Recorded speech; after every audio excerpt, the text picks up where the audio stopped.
Samajwadi party के राष्ट्रीय प्रवक्ता राजीव राय जी हमारे साथ मौजूद हैं बातचीत के लिए।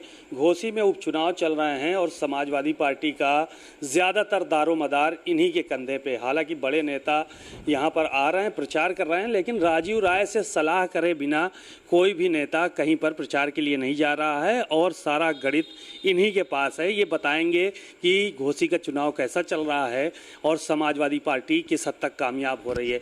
राजीव जी, किस हद तक कामयाबी मिल रही है समाजवादी पार्टी की, क्योंकि आप लोकल के हैं, यहाँ सारे नेता आपके कहने पर तमाम जगहों पर प्रचार कर रहे हैं, अलग अलग बस्तियों में, तो माहौल क्या समझ में आ रहा है? आप सीजन रिपोर्टर हैं, आपने भी घुमा है और माहौल आपको अंदाज़ा लग गया होगा। आपकी पत्रकारिता के प्रति प्रतिबद्धता है कि आप एक तरफा नहीं बोल सकते, लेकिन चुनाव एक तरफा हो रहा है जैसे जैसे आ रहा है। कारण क्या है कि जो भाजपा के कार्यकर्ता हैं, भाजपा के नेता, आपने एक बात गौर किया, यहाँ इस ज़िले से 2 MLC और 1 MLA हैं भारतीय जनता पार्टी के, कहीं नज़र आ रहे हैं?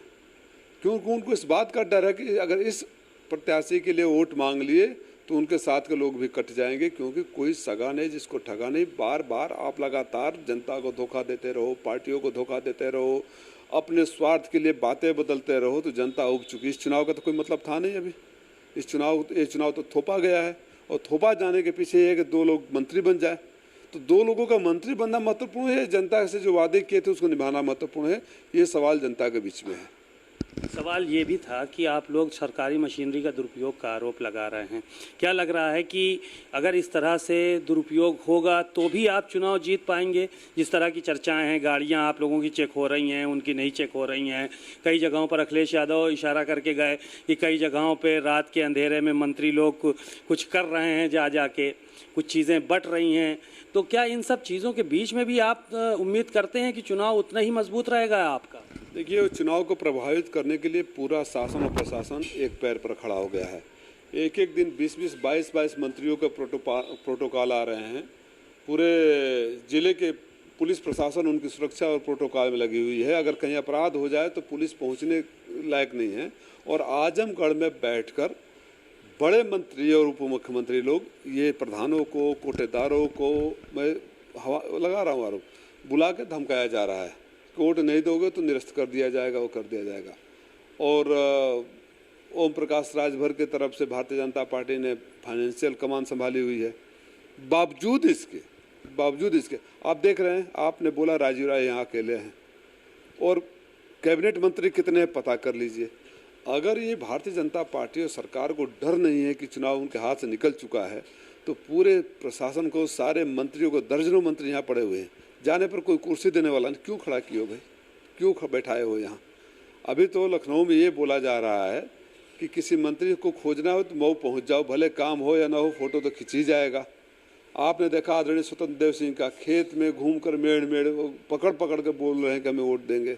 ये अपने आप में इस बात का गवाही देता है कि कितने डरे हुए हैं और चुनाव उनके हाथ से निकल चुका है। प्रत्याशी के ऊपर आरोप लगा रहे हैं कि हत्या के मुकदमे हैं उनके ऊपर, कि एक दलित की हत्या कर दी, ब्राह्मण की कर दी, एक मुस्लिम समाज की हत्या कर दी, और आप लोगों का जो है वो चाल चरित्र, चेहरा अच्छा नहीं है, दंगाइयों को, गुंडई को बढ़ावा देना आपका काम है। इस तरह की बातें भी आ रही हैं, तो आपके प्रत्याशी पर भी सवाल खड़े कर रहे हैं। भारतीय जनता पार्टी के लोग इस तरह से बोलते हैं तो लोग अब हंसना शुरू कर दिए।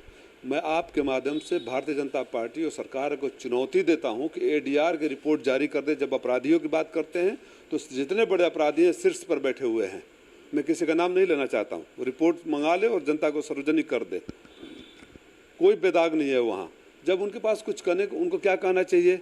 उनको ये कहना चाहिए कि हमने विकास किया है, उनको ये कहना चाहिए कि हमने नौकरी दी है, उनको ये कहना चाहिए कि हमने रोजगार दिए हैं, उनको ये कहना चाहिए कि हमने महंगाई कम की है। सरकार में वो है ना, डबल इंजन की सरकार है। इन मुद्दों पर बहस क्यों नहीं करते? आप जाइए किसी गांव में चौपाल लगाइए, लोगों से पूछिए कि कितने लोगों को नौकरी मिली, पहले आपकी आमदनी कितनी होती थी, अब कितनी है। इन मुद्दों पर नहीं कहेंगे। जब कुछ नहीं मिलता है तो ऐसे लोग कहते हैं। और जो लोग कह रहे हैं ना, जरा उनका एफिडेविट पढ़ लीजिएगा जो चुनाव आयोग में चुनाव के समय उन्होंने दाखिल किया था कि उनके ऊपर कितने मुकदमे हैं। काफ़ी सवाल ये था कि कितने वोटों से उम्मीद कर रहे हैं आप लोग यहाँ पे जीत की? कम से कम 50,000 वोट। ये चुनाव इस मामले में ऐतिहासिक होगा कि राजनीतिक पार्टियां, मैं बड़ी बेबाकी के लिए जाना चाहता हूँ, राजनीतिक पार्टियां ऐसे लोगों को टिकट देने से पहले भी सोचेंगे जिसका न कोई ईमान है, न कोई धर्म, न कोई राजनीतिक सोच है, न विचारधारा है। मैं से शुरू होते हुए मेरे पर ख़त्म हो जाती है।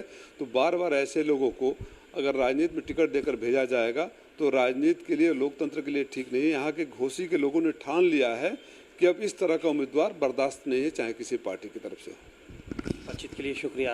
राजीव राय जी बहुत ही अपनी बेबाक बातों के लिए जाने भी जाते हैं। उन्होंने तमाम बातें कही और साफ तौर पर एक आरोप लगाया कि तमाम लोग, तमाम मंत्री, डिप्टी सीएम, कोटेदारों को, प्रधानों को, सभासदों को दूसरे जनपद में बुलाकर डरा धमका रहे हैं और साफ तौर पर यह कहा जा रहा है कि पोलिंग जिता के भेजिए, नहीं तो आप लोगों पर कार्रवाई की जाएगी। कैमरामैन आशीष के साथ सीमा नकवी, भारत समाचार, मऊ।